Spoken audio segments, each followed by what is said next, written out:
ॐ वर्णानामर्थसङ्गानां रसानां छन्दसामपि मङ्गलानां च कर्तारो वन्दे वाणीविनायको नारायणं नमस्कृत्य नरं चैव नरोत्तमं देवीं सरस्वतीं व्यासं ततो जयमुदीरयेत्। गुरुर्ब्रह्मा गुरुर्विष्णु गुरुर्देवो महेश्वर गुरुर्साक्षात् परब्रह्म तस्मै श्रीगुरुवे नमः। अखण्डमण्डलाकारं व्याप्तं येन चराचरं तत्पददर्शितं येन तस्मै श्रीगुरुवे नमः। बोली सियावर रामचंद्र भगवान की जय, राधावर कृष्ण कन्हैयालाल भगवान की जय, शिव महेश्वर भगवान की जय, गायत्री ब्रह्मदेव भगवान की जय, सद्गुरुदेव भगवान की जय, माता पिता गुरुदेव की जय, समस्त देवी देवतागण भगवान की जय, समस्त भक्तगण भगवान की जय, समस्त संतगण भगवान की जय। ओम नमः पार्वती पतये हर हर महादेव। तो मित्रों और आप सभी श्री मार्कंडेय पुराण के श्रेष्ठ रसिकजनों श्रोतागणों, अब तक हमने श्री मार्कंडेय पुराण की कथा को नियमित रूप से क्रमबद्ध रूप से श्रवण किया है, कीर्तन किया है, मनन किया है, भजन किया है। अब हम 36वें अध्याय की ओर कथा को आगे अग्रसर करते हैं। आप सभी श्रेष्ठ श्रोतागण रसिकजन भगवान श्री राधा वल्लभ कृष्ण कन्हैयालाल के श्री चरणों में दृढ़ भक्ति रखते हुए कथा का श्रवण करें, कीर्तन करें, मनन करें, भजन करें। बोली श्री राधा वल्लभ कृष्ण कन्हैयालाल भगवान की जय। तो श्री मुनिवर मार्कंडेय जी और कौष्टुकी मुनि के मध्य में बहुत ही सुंदर संवाद हो रहा है और उसी संवाद के अंतर्गत कौष्टुकी मुनि बोलते हैं कि हे ब्राह्मण, हे मार्कंडेय जी, आपने स्वरोचिष मनवंतर का वृतांत मुझे विस्तार के साथ सुनाया, साथ ही मेरे प्रश्न के अनुसार 8 निधियों का भी वर्णन किया। स्वयंभू मनवंतर का वर्णन तो पहले ही हो चुका है, अब उत्तम नामक तीसरे मनवंतर की कथा सुनाइए। तब मार्कंडेय जी ने कहा कि राजा उत्तानपाद के सुरुचि के गर्भ से एक उत्तम नामक पुत्र उत्पन्न हुआ था, जो महान बलवान और पराक्रमी था। शत्रु और मित्र में तथा पुत्र और पराये मनुष्यों में उसका समान भाव था। वह धर्म का ज्ञाता था और दुष्टों के लिए यमराज के समान भयंकर एवं साधु पुरुषों के लिए चंद्रमा के समान आनंददायक था। राजकुमार उत्तम ने बब्रू कुमारी बहुला के साथ विवाह किया था। वे सदा उसी में आसक्त रहते थे, उनका मन और किसी काम में नहीं लगता था। स्वप्न में भी उनका चित्त बहुला में ही लगा रहता था। वे सदा रानी की इच्छा के अनुसार ही चलते थे, तो भी वह कभी उनके अनुकूल नहीं होती थी। एक समय दूसरे राजाओं के समक्ष ही रानी ने राजा की आज्ञा मानने से इनकार कर दिया। इससे उन राजा को बड़ा क्रोध हुआ।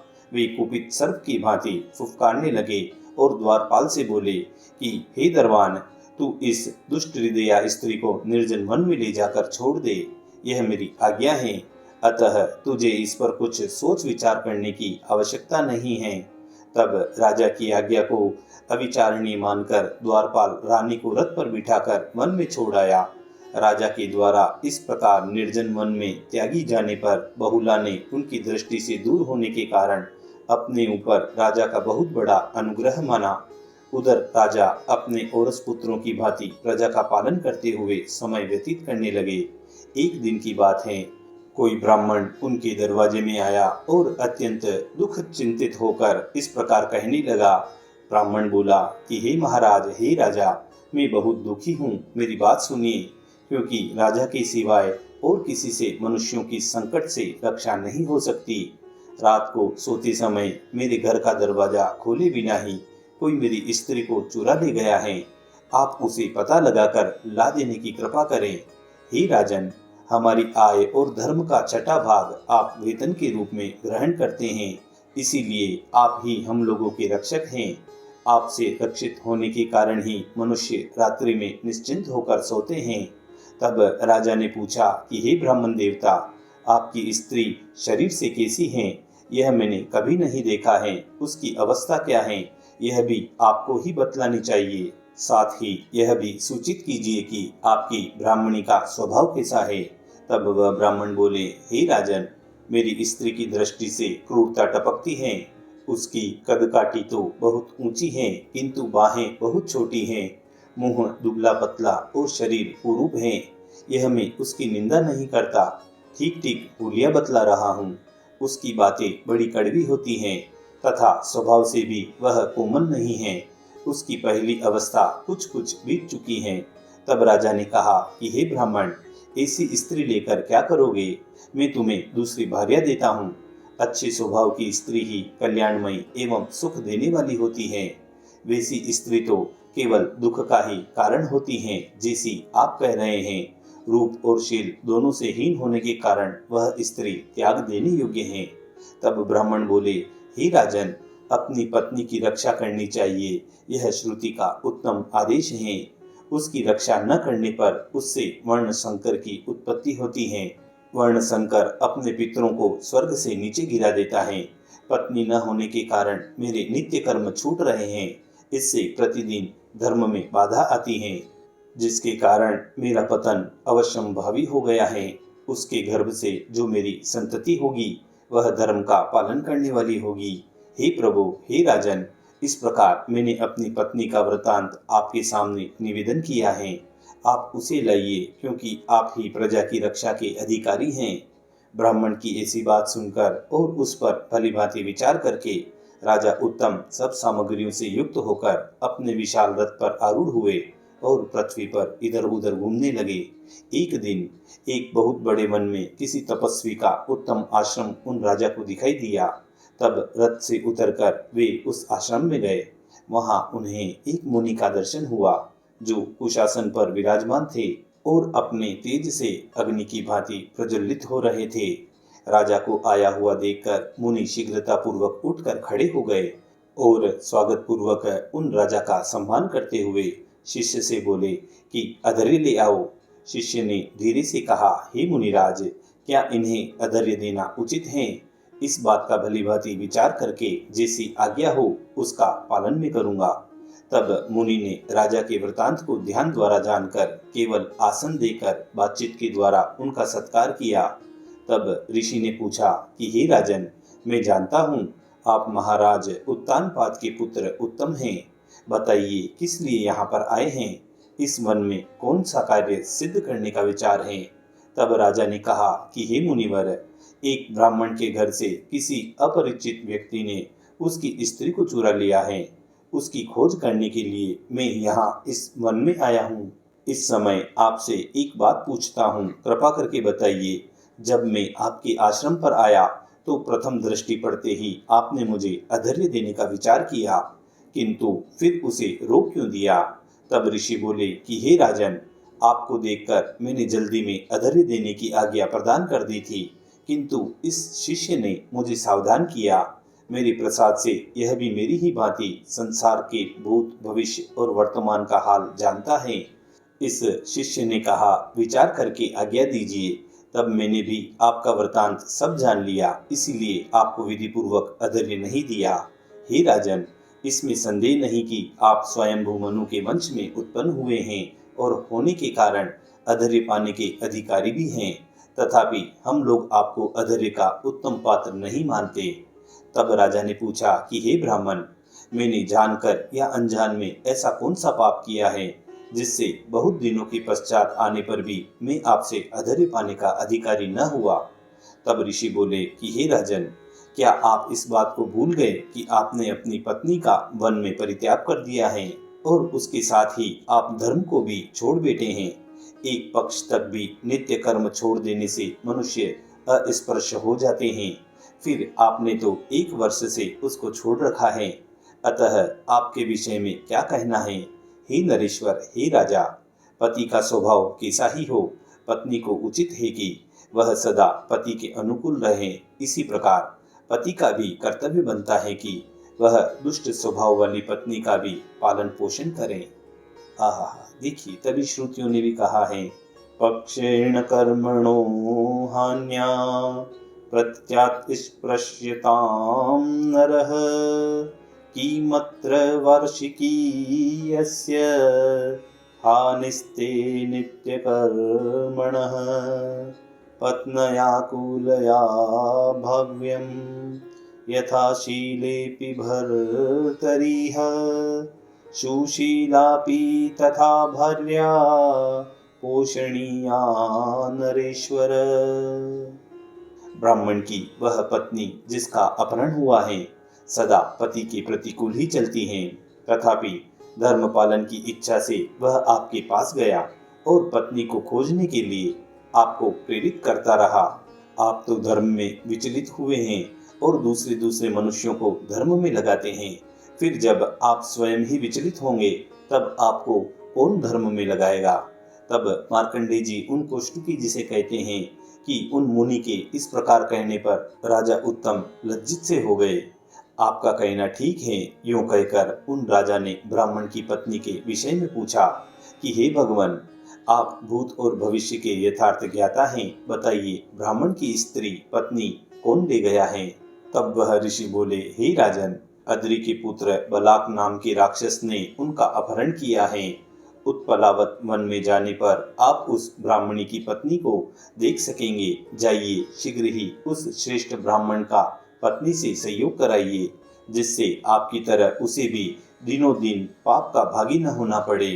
तदंतर उन महामुनि को प्रणाम करके राजा उत्तम पुनः अपने रथ पर आरूढ़ हुए और उनके बताए हुए उत्पलावत वन में गए। वहां उन्होंने ब्राह्मण की पत्नी को देखा। उसका स्वरूप ठीक वैसा ही था जैसा उस ब्राह्मण ने बताया था। वह श्रीफल खा रही थी। राजा ने उससे पूछा कि हे बद्रे, तुम इस वन में कैसे आई? सब बातें स्पष्ट रूप से बताओ। जान पड़ता है तुम विशाल के पुत्र सुशर्मा की स्त्री हो। तब उस ब्राह्मण ने कहा कि मैं वनवासी अतिरात्र की पुत्री हूँ और विशाल के पुत्र की, जिसका नाम अभी अभी आपने बतलाया है, पत्नी हूँ। मुझे दुरात्मा राक्षस बलाक यहाँ पर हर लाया है। मैं घर के भीतर सो रही थी। उस समय इसने मेरा अपने भ्राता और माता से वियोग कराया। मैं यहाँ बहुत दुखी रहती हूँ। उसने मुझे इस अत्यंत गहन वन में छोड़ रखा है। न तो मेरा उपभोग करता है और न मुझे खा ही डालता है। इसका कुछ कारण समझ में नहीं आता। तब राजा बोले, हे ब्राह्मण कुमारी, क्या तुम्हें मालूम है कि वह राक्षस तुमको यहाँ छोड़कर कहाँ गया है? मुझे तुम्हारे पति ने यही भेजा है। तब ब्राह्मणी ने कहा, वह निशाचर इसी वन के भीतर रहता है। यदि आपको उससे भय न हो तो इसमें प्रवेश करके देखिए। तदंतर राजा ने ब्राह्मणी के दिखाए हुए मार्ग से उस वन के भीतर प्रवेश किया और उस राक्षस को परिवार के साथ बैठा हुआ देखा। राजा को देखते ही राक्षस ने दूर से ही पृथ्वी पर मस्तक टेक दिया और उन राजा के निकट गया। राक्षस बोला कि हे राजन, आपने मेरे घर पर पधार कर मेरे ऊपर बहुत बड़ी कृपा की है। मैं आपके राज्य में निवास करता हूँ, अतः बताइए आपका कौन सा कार्य सिद्ध करूँ। आप यह अधर्य स्वीकार कीजिए और इस आसन पर बैठिए। तब राजा ने कहा, हे निशाचर, तुमने मेरा सब काम कर दिया। सब प्रकार से मेरा आतिथ्य सत्कार हो गया। अब बताओ, तुम ब्राह्मण की स्त्री को क्यों उठा के ले आए? यदि कहीं तुम उसे अपनी भार्या बनाने के लिए लाए हो तो यह ठीक नहीं जान पड़ता, क्योंकि वह सुंदरी भी नहीं है और तुम्हारे घर में दूसरी स्त्रियां भी मैं देखता हूँ। यदि उसे अपना भक्ष्य बनाने का विचार कर रहे हो तो आज तक तुमने उसे क्यों नहीं खाया? इसका कारण बताओ। तब वह राक्षस बोला कि हे राजन, हम लोग मनुष्य को नहीं खाते। मनुष्य भक्षी राक्षस दूसरे होते हैं। हम तो पुण्य का फल ही खाया करते हैं। इसके सिवा यदि कोई स्त्री या पुरुष हमारा आदर या अनादर कर दें तो हम उसके अच्छे बुरे स्वभाव को भी खा जाते हैं। यदि मनुष्य के क्षमा स्वभाव को हम खा लेते हैं तो वे क्रोधी बन जाते हैं और दुष्ट स्वभाव को भक्षण कर लें तो वे उत्तम गुणों से संपन्न होते हैं। हे महाराज, मेरे घर में अनेक युवती स्त्रियां हैं जो रूप में अप्सराओं की समानता करने वाली हैं। उनके रहते हुए मनुष्य की स्त्रियों में मेरा अनुराग कैसे हो सकता है? तब राजा ने कहा कि हे निशाचर, हे राक्षस, यदि यह ब्राह्मणी न तो तुम्हारे उपभोग के काम की है और न आहार के काम की, तो ब्राह्मण के घर में प्रवेश करके तुमने इसका अपहरण क्यों कर लिया? तब वह राक्षस बोला कि हे राजन, वह श्रेष्ठ ब्राह्मण वेद मंत्रों का ज्ञाता है। मैं जिस किसी यज्ञ में जाता हूँ, रक्षोघ्न मंत्रों का पाठ करके वह मुझे दूर भगा देता है। मंत्रों के द्वारा उसके उच्चाटन करने से हम लोग भूखे रह जाते हैं। ऐसी दशा में हम कहाँ जाएं? प्रायः सभी यज्ञों में वह ऋत्विज बना करता है, इसीलिए हमने उसके सामने यह विघ्न खड़ा कर दिया है, क्योंकि कोई भी पुरुष पत्नी के बिना यज्ञ कर्म करने के योग्य नहीं रहता। हे राजन, मैं आपका विनीत सेवक हूँ, आपके राज्य की प्रजा हूँ, अतः आप अपने किसी कार्य के लिए आज्ञा देकर मुझ पर कृपा कीजिए। तब राजा ने उस राक्षस से कहा कि हे राक्षस, तुम पहले कह चुके हो कि हम मनुष्य के स्वभाव को खा जाते हैं, अतः हम तुमसे जो काम कराना चाहते हैं उसे सुनो। तुम इस ब्राह्मणी की दुष्टता को भक्षण कर लो, जिससे यह विनयशील हो जाए। इसके बाद इसे इसके घर पर पहुंचा आओ। इतना कर देने पर मैं समझूंगा कि तुमने अपने घर पर आए हुए मुझ अतिथि का संपूर्ण मनोरथ पूर्ण कर दिया।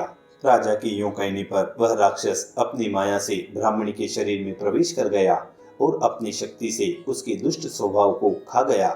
फिर तो ब्राह्मण की पत्नी भयंकर दुष्टता से मुक्त हो गई और राजा से बोली कि हे महाराज, मुझे अपने ही कर्म के फल से अपने महात्मा स्वामी से विलग होना पड़ा है। यह निशाचर तो उसमें निमित्त मात्र बना है, न इसका कुछ दोष है, न मेरे महात्मा पति का दोष है। सब दोष तो मेरा ही है, क्योंकि मनुष्य को अपनी ही करने का फल भोगना पड़ता है।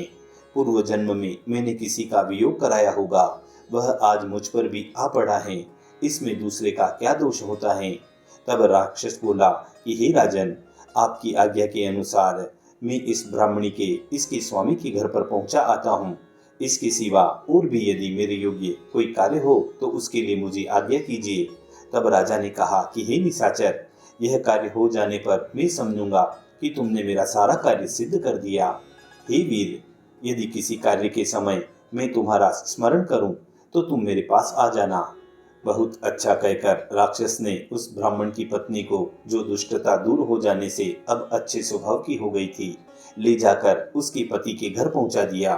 राजा भी उसे भेजकर मन ही मन इस प्रकार चिंता करने लगे, अब मैं अपने विषय में क्या करूं? क्या करने से मेरा भला होगा? महामना महर्षि ने मुझे अधर्य के अयोग्य बतलाया है। यह तो मेरे लिए बड़े कष्ट की बात हो गई। अब मैं क्या करूं? पत्नी को तो मैंने त्याग दिया, अब उसका पता कैसे लगे, अथवा उन ज्ञान चक्षु महर्षि से ही चलकर क्यों न पूछ लूं। यूं विचार करके राजा फिर रथ पर आरूढ़ हुए और उस स्थान पर गए जहां वे त्रिकालवेता धर्मात्मा महामुनि रहते थे। रथ से उतरकर उन्होंने मुनि के पास जाकर उन्हें प्रणाम किया और राक्षस से मिलने, ब्राह्मणी के दिखाई देने तथा उसकी दुष्टता दूर होने आदि सब कथा का सब वृतांत ठीक ठीक उन मुनिवर को कह सुनाया। तब ऋषि ने कहा कि हे राजन, तुमने जो कुछ किया है वह सब मुझे पहले से ही मालूम हो चुका है। मेरे पास तुम जिस कार्य से आए हो वह भी मुझसे छिपा नहीं है, मैं जानता हूँ। मनुष्यों के लिए पत्नी धर्म, अर्थ एवं काम की सिद्धि का कारण है। तुमने उसका त्याग करके विशेषतः धर्म को भी त्याग दिया है। हे राजन, ब्राह्मण, क्षत्रिय, वैश्य अथवा शूद्र कोई भी क्यों न हो, पत्नी के न होने पर वह अपने कर्मानुष्ठान के योग्य नहीं रहता। तुमने अपनी पत्नी का त्याग करके अच्छा नहीं किया। जैसे स्त्रियों के लिए पति का त्यागना अनुचित है, उसी प्रकार पुरुषों के लिए भी स्त्री का त्याग देना उचित नहीं है। तभी श्रुतियों ने भी कहा है, त्यज्यता भवता पत्नीं न शोभन मनुष्ठितम्, अत्याज्यो हि यथा भर्ता स्त्रीणां भार्या तथा नृणाम्। तब राजा बोले, हे भगवान, क्या करूं?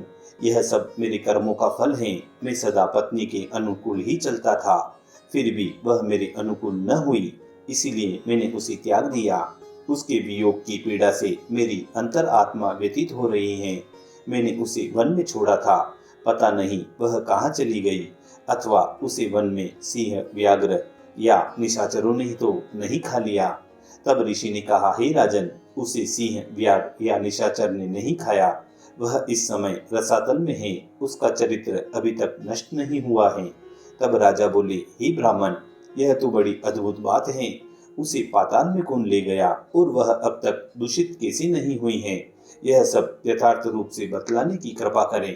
तब ऋषि ने कहा, पाताल में नागराज कपोत एक विख्यात पुरुष हैं। एक दिन उन्होंने तुम्हारी त्यागी हुई सुंदरी पत्नी को महान वन के भीतर भटकते हुए देखा। उसका सारा हाल जानकर वे उस पर आसक्त हो गए और उसे पाताल लोक ले गए। नागराज कपोत के नंदा नाम की एक पुत्री तथा मनोरमा नाम की स्त्री हैं। नंदा ने बहुला को देखकर सोचा, हो न हो यह मेरी माता की सोत बनने वाली है। यूं विचार करके वह उसे अपने घर में ले गई और अंतपुर में छिपा कर रख दिया। कपोत ने जब जब नंदा से बहुला को मांगा तब तब उसने उनको कोई उत्तर नहीं दिया। तब पिता ने उसे शाप दे दिया, जा तू गूंगी हो जाएगी। इस प्रकार शापग्रस्त होकर वह पुत्री नंदा उसके साथ रहती हैं। नागराज उसे ले गए और उसकी कन्या ने उसे अपने संरक्षण में रख लिया।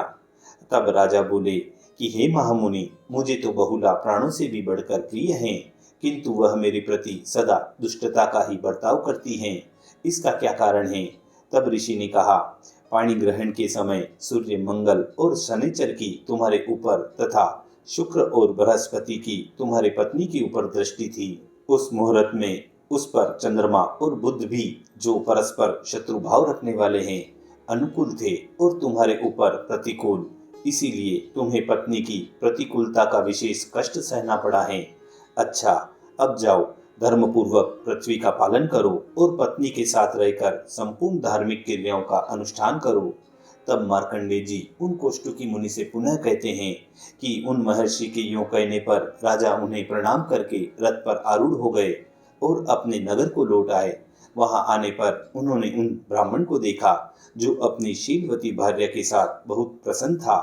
ब्राह्मण ने कहा कि हे नृपश्रेष्ठ, हे राजा उत्तम, आप धर्म के ज्ञाता हैं। आपने मेरी पत्नी को लाकर मेरे धर्म की रक्षा की है, इससे मैं कृतार्थ हो गया। तब राजा बोले, हे द्विजश्रेष्ठ, हे ब्राह्मण श्रेष्ठ, आप तो अपने धर्म का पालन करते कृतार्थ हो रहे हैं, किंतु मैं संकट में पड़ा हूँ क्योंकि मेरी पत्नी घर में नहीं है। तब ब्राह्मण ने कहा कि हे महाराज, यदि आपकी पत्नी जीवित हैं और व्यभिचारिणी नहीं हुई हैं, तो आप स्त्री के बिना रहकर पाप क्यों कमा रहे हैं? तब राजा बोले, हे ब्राह्मण, यदि मैं पत्नी को लाऊं भी तो वह सदा मेरे प्रतिकूल रहती हैं, अतः उससे दुख ही मिलेगा, सुख नहीं, क्योंकि वह मुझसे मैत्री नहीं रखती। आप कोई ऐसा यत्न करें जिससे वह मेरे अधीन हो जाए। तब ब्राह्मण ने कहा, हे राजन, आपके प्रति रानी का प्रेम होने के लिए श्रेष्ठ यज्ञ करना उपकार होगा। अतः मित्र की कामना रखने वाले लोग जिसका अनुष्ठान किया करते हैं, वह मित्रविंदा नामक यज्ञ में आरंभ करता हूँ। हे राजन, जिन स्त्री पुरुषों में परस्पर प्रेम न हो, उनमें मित्रविंदा प्रेम उत्पन्न करती हैं। इसीलिए आपके कार्य की सिद्धि के उद्देश्य से मैं उसी का अनुष्ठान करूँगा। ब्राह्मणों के यूं कहने पर राजा ने यज्ञ की सब सामग्री एकत्रित कराई और उस श्रेष्ठ ब्राह्मण ने मित्रविंदा यज्ञ का अनुष्ठान आरंभ किया। उसने राजा की स्त्री में प्रेम उत्पन्न करने के लिए एक एक करके 7 यज्ञ किए। जब उस ब्राह्मण को यह निश्चय हो गया कि रानी के हृदय में राजा के प्रति मित्र भाव जागृत हो गया है, तब उसने राजा से कहा कि हे महाराज, अब आप अपनी प्रिय पत्नी को अपने साथ रखिए और उसके साथ उत्तम भोग भोगते हुए श्रद्धा पूर्वक यज्ञों का अनुष्ठान कीजिए। ब्राह्मण की बात सुनकर राजा को बड़ा विस्मय हुआ। उन्होंने उस महापराक्रमी सत्य प्रतीक निशाचर को स्मरण किया। उनके स्मरण करते ही वह राक्षस राजा के पास आ पहुंचा और प्रणाम करके बोला, हे महाराज, क्या आज्ञा है? तब राजा ने विस्तार के साथ अपना सारा वृतांत उस राक्षस को निवेदन कर दिया। फिर वह राक्षस पाताल में जाकर रानी को ले आया। आने पर उसने हार्दिक अनुराग के साथ पति को देखा और बड़ी प्रसन्नता के साथ बारंबार कहा कि मुझ पर प्रसन्न हो जाइए। तब राजा ने अपनी माननीय स्त्री को हृदय से लगाकर कहा कि हे प्रिय, हे बहुला, तुम बार बार मुझसे ऐसा क्यों कहती हो? मैं तो तुम पर प्रसन्न ही हूँ। तब वह रानी बहुला बोली, हे महाराज, यदि आप मुझ पर प्रसन्न हैं तो मैं आपसे एक याचना करती हूँ, आप उसे पूर्ण करके मेरा आदर कीजिए।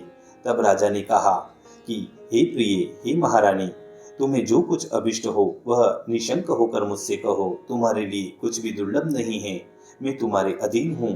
तब रानी ने कहा, हे नाथ, मेरे लिए नागराज ने मेरी सखी को शाप दे दिया, जिससे वह गूंगी हो गई है। यदि आप मेरे प्रेमवश उसके संकट का निवारण कर सकें तो उसकी मूकता दूर करने के लिए प्रयत्न कीजिए। यदि ऐसा हो गया तो मैं समझूंगी मेरा सब कार्य सिद्ध हो गया। तब राजा ने उस ब्राह्मण को बुलाकर पूछा कि हे विप्रवर, इसमें कैसी क्रिया होनी चाहिए जो उसकी मूकता दूर हो जाए, उसका गूंगापन दूर हो जाए। तब ब्राह्मण बोले, हे राजन, मैं आपके कहने से सरस्वती इष्टि करूंगा, जिससे आपकी यह महारानी अपनी सखी की वाक शक्ति को कार्यक्षम करके बनाकर उसके ऋण से उऋण हो जाए। तदंतर उस श्रेष्ठ ब्राह्मण ने सरस्वती इष्टि आरंभ की। उनसे नंदा की मुक्ता दूर करने के लिए एकाग्रचित होकर सरस्वती सूक्तों का जप किया। इससे वह नागकन्या बोलने लगी।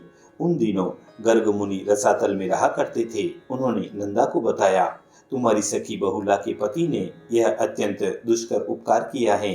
यह बात जानकर शीघ्रगामिनी नंदा राजा के नगर में आई और अपनी सखी महारानी बहुला को छाती से लगाकर तथा राजा की भी बारंबार प्रशंसा करके आसन पर बैठकर मधुर वाणी में उन दोनों से बोली कि हे वीर, हे बहुला, आपने इस समय मेरा जो उपकार किया है, इससे मेरा हृदय आकृष्ट हो गया है। अतः मैं जो कहती हूँ उसे सुनो। हे राजन, तुम्हें एक महापराक्रमी पुत्र प्राप्त होगा और इस पृथ्वी पर उसका अखंड राज्य होगा। वह सब शास्त्रों का ज्ञाता, धर्मपरायण, बुद्धिमान एवं मनवंतर का स्वामी मनु होगा। राजा को इस प्रकार वर देकर नागराज कन्या नंदा अपनी सखी को हृदय से लगाकर पाताल लोक को चली गई।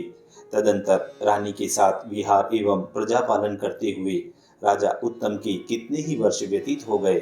फिर महात्मा राजा को रानी बहुला के गर्भ से एक पुत्र उत्पन्न हुआ, जो पूर्णिमा के पूर्ण चंद्र की भांति कांतिमान था। उसके जन्म लेने पर समस्त प्रजा को महान आनंद हुआ। देवताओं की दुदुम्बियां बज उठी और आकाश में फूलों की वर्षा होने लगी। उसे देखकर मुनियों ने कहा, यह राजा उत्तम के वंश में और उत्तम समय में उत्पन्न हुआ है तथा इसका प्रत्येक अंग उत्तम है, इसीलिए यह उत्तम नाम से विख्यात होगा। इस प्रकार राजा उत्तम का पुत्र उत्तम नामक मनु हुआ। अब उसके प्रभाव का वर्णन सुनो। जो राजा उत्तम के उपाख्यान और उत्तम के जन्म की कथा प्रतिदिन सुनता है, उसका कभी किसी से द्वेष नहीं होता। इस चरित्र को सुनने और पढ़ने वाले का कभी प्रिय पत्नी, पुत्र अथवा बंधुओं से वियोग नहीं होता।